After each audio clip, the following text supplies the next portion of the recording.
personnel de l'OMS avait quitté et les gens de la Croix-Rouge aussi ne devaient pas travailler parce qu'on a joint le représentant de la Croix-Rouge à Conakry qui disait que tant que les conditions ne sont pas réunies pour le travail, ils ne vont pas reprendre le travail.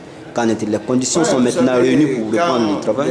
Les pareilles situations se présentent, les institutions ont peur, ils appellent leurs représentants sur le terrain pour une consultation. Et c'est ce qui s'est fait.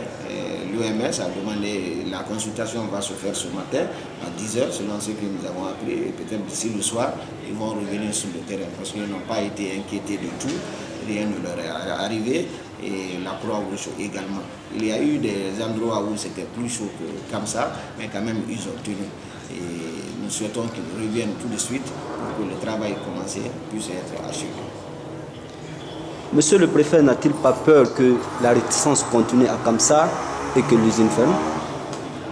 Je n'ai pas peur que la réticence continue et parce que nous avons pris assez de dispositions avec les autorités locales à tous les niveaux pour essayer de faire comprendre la population et même les ressortissants que nous avons maintenant appelés. Les ressortissants doivent être maintenant avec nous, localité par localité, district par district, pour qu'ils puissent s'ajouter aux forces des autorités locales pour apporter la sensibilisation pour que la population adhère. Je sais qu'avec cette force conjuguée des ressortissants, des autorités à tous les niveaux, nous allons arriver à un bon résultat, comme ça s'est passé dans nos préfectures. Hier, Madame le sous-préfet nous parlait que ces actes de ces jeunes de Kamsar ne sont pas isolés, qu'elle pensait qu'il y a une main noire derrière.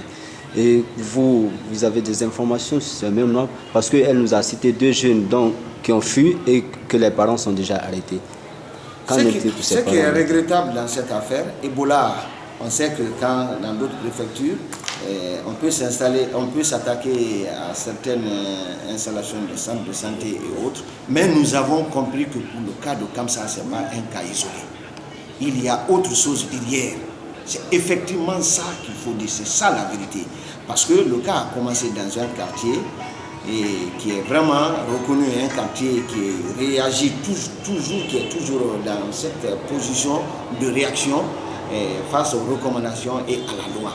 Donc sinon, nous ne comprenons pas pourquoi des religieux ont été insultés. Nous ne comprenons pas pourquoi le siège de la mairie qui vient d'être nouvellement construit et inauguré par le Premier ministre, qui est l'effort de tous les citoyens de la localité, soit vandalisé.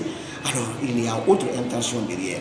Mais nous sommes sur le terrain, nous sommes en train de faire le point de la situation. C'est pourquoi nous restons fermes. Les autorités de Bouquet resteront fermes face à cette situation. Quiconque sera mêlé à cette situation, je vous le jure, nous prendrons toutes les dispositions et ils seront traduits devant la justice. Le mot du préfet à la population de Bouquet. J'invite la population à tous les niveaux afin qu'ils comprennent que Ebola est une réalité, mais Ebola n'est pas une fatalité. On peut tomber malade d'Ebola et être guéri par la suite. On a des cas partout. Donc ils acceptent de coopérer, d'adhérer à notre politique pour que l'effort que le président de la République, le professeur Alpha Condé, lui-même est venu à Kamsar, il est venu à Sangaré, à Tingilinta. Il pouvait se limiter à ses ministres, à ses gouverneurs, à ses préfets, mais il a pris lui-même le vol pour venir, pour expliquer à Kamsar, expliquer à Sangaré qu'est-ce que c'est que Ebola et quelle est la conduite que chacun de nous devait tenir. Mais malgré tout l'effort du président, il est entre les 2 avions partout pour aller rassurer le monde entier que la Guinée est vraiment à la hauteur de se battre pour buter hors de ce pays Ebola. Mais si les gens continuent vraiment à salir l'effort que le gouvernement est en train de faire, c'est ce qui est regrettable. C'est pourquoi nous le rendons un vibrant hommage ici, le président de la République, le professeur Alpha Condé, qui fait de cette épidémie son problème majeur. Et il se bat sur tous les fronts pour que le Guinéen sorte de cette épidémie. Donc la population de Bouquet et Sangaré, Kamsar particulièrement, je leur demande de venir à de meilleurs sentiments pour que le suivi puisse continuer et que nous sortons de cette situation.